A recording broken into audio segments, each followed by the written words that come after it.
అను, మనం వదిలి వెళ్తుంది మన పాతింటినే కాదు,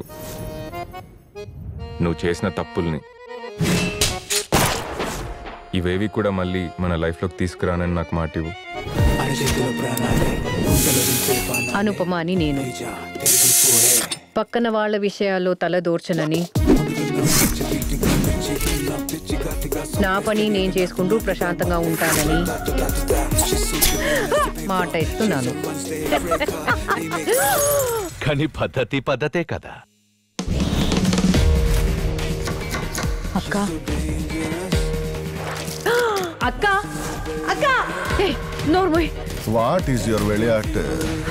చూడండి సార్, ఇవాళ కార్ని ఇలా ఆడించేస్తా. రేయ్ సౌండ్ పెట్టరా. అక్కడ జరిగింది ఒకటి, వీళ్ళు చూపించేది ఒకటి. ఏమాట కామాటక్క, నీకు శవాలకు బాగా డీప్ కనెక్షన్ ఉన్నట్టుంది కదా. అయితే నువ్వెత్తుక్కుంటా పోతావు, లేకపోతే అవే నేను ఎత్తుక్కుంటూ వస్తాయి.